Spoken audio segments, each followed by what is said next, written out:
Grabe, intense tong part na to. Ay, nasampal. Ay, ito, maganda to sa Pamaypay. Grabe. What's up, everyone? It's me, yours truly, John Valencia, and welcome back to Truly Asia Diaries. Mega love shoutout mga kapuso. Ayan, after nga natin mag-react sa GMA Christmas Station ID, marami ang nagre-request sa inyo na i-check natin or bigyan natin ng reaction video ang Maria Clara and Ibarra. Ayun, guys. Actually, guys, gusto ko siyang gawa ng reaction video. Kaya lang, nanonood na kasi ako, guys. Naumpisahan ko na siyang panoorin ng episode 1 until the last episode ng pinifilm ko ito. Talaga namang nahook na ako dun sa, sa story. So, hindi ko siya ma-film while watching kasi gusto kong panoorin ng tuloy-tuloy at gusto kong maintindihan yung story dahil nga very interesting talaga ang concept na ito ng GMA. However, guys, dahil nga marami nag-request sa inyo na i-check natin, di ba?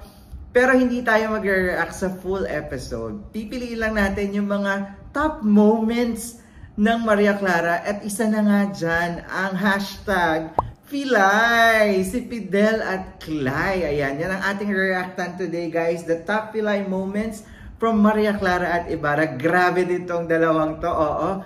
Talaga namang asot pusa ang dating. Talagang from millennial to makaluma ang sagupaan nilang dalawa. Pero nakakakilig at the same time na mali mo naman ma-develop dito sa storya. Pero alam ko na medyo na in love na si Clay kay Ibarra, diba? So, tignan natin paano pa yung babaguhin ng istorya sa loob ng Maria Clara at Ibarra. But for today, we are going to check out the top Pilay moments sa Maria Clara at Ibarra. Before we proceed, guys, if you're new to the channel, please don't forget to subscribe and hit the notification bell for more reaction videos. So, what are we waiting for? Let's go! Check this out. Alright, we are playing in 3, 2, 1, go! Here it is, guys. Top Clay and Fidel moments. Ikaw, Binibini. Oh, ito yung una nilang pagkikita. It is an honor and a privilege to meet you. Hayaan mo akong magpakilala sa iyo. Ako nga pala si Fidel Reyes E. Matripo. Ang gwapo rin ni Fidel. At ikaw ay si David Licao, correct? Maria Clara Infantes. Oh, Maria Clara Infantes. Que kalidades. Kapangalan ko ang aking Nokia, Pilipino. Oo nga. Ang ganda rin ng eksena na to. Dito yung nag-English si Clay eh. Tawag mo sa akin. Salamat po pala sa libre. Sa kayong kumain siyang adobo. Charot. Pagpasalamat ka sa nagbayad. Mas Leo. Adios. Adios, amigo. Binibini, saan ka nga pala tumutuloy? I can bring you home if you want. Thank you. But no. Oh, diba? Grabe talaga yung eksena nila laging dalawa. Babu. Anong ibig sabihin?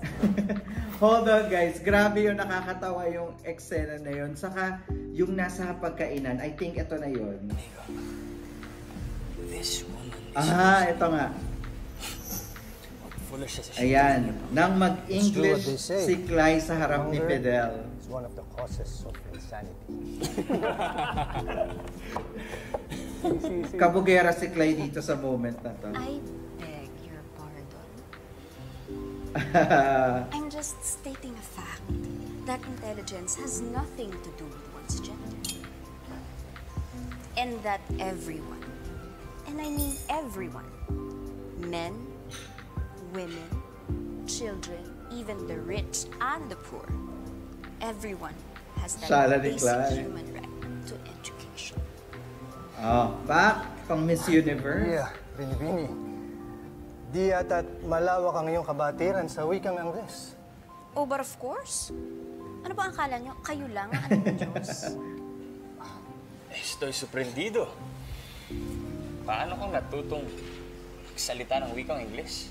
Na hindi pa laganap at hindi pa naituturo dito sa Las Pilipinas. Diba? Binibini, ikaw ba ay nakapaglakbay o nag-aaral sa Londres o sa Amerika? Kung kaya't Londres pa yung tawag din na sa London dati. Anyway, super tanong kayo. Wait lang. Wala naman ako sinabing gusto ko wait lang, guys. Balikan natin yun.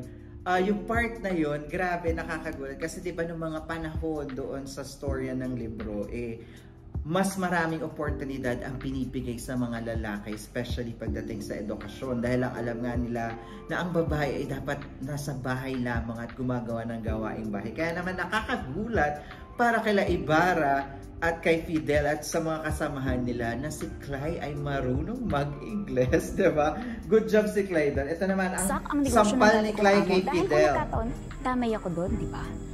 Ang sinasabi ko lang, gusto kong maging fair siya sa akin sa pagpapasweldo niya sa akin. Ano bang alam mo?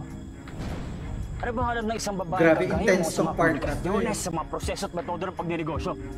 I hate to say this, Mr. Fidel, whatever your name is. Ang galing umarte ni Barbie. Idiotic, and yes, your misogynistic outburst is quite annoying. Ano sabi mo?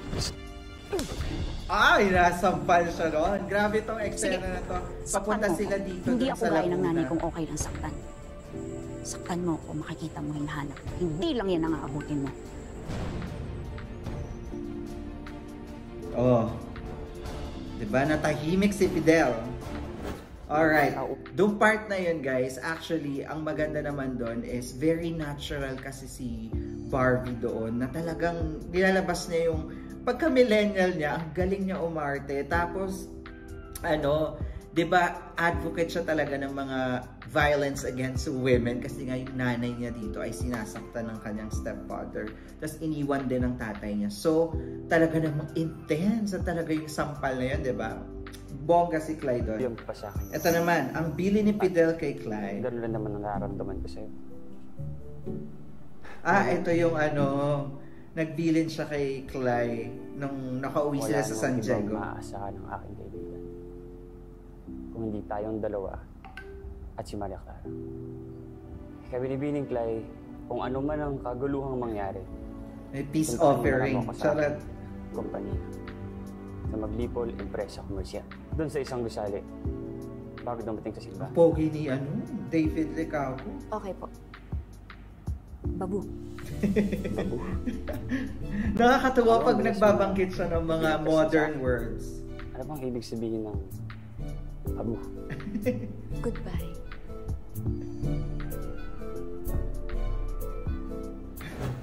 Alright, sige, dito na tayo. Kasi pag alam ko na yung eksena na yun. Ito ang pag-uusap sa plaza. Binibining Clay. Tila ikaw ay Iba rin kasi yung tingin ni Fidel kay Clay. No? Parang alam mo yun, there's something in there na sabi nga, the more you hate, the more you love. Lang po ako. Ang inyo bang nobyo? Dito kayo magtatagpo? Marites ka rin no? Marites. What do you mean by that?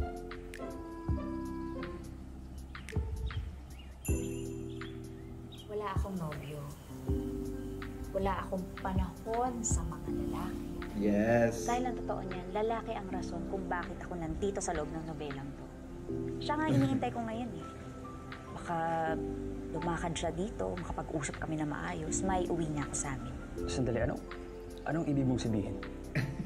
At anong nobela yung pinagsasabi mo? ¿Te encuentras bien, señorita? Ano raw? Hindi niya naiintindihan. Never mind.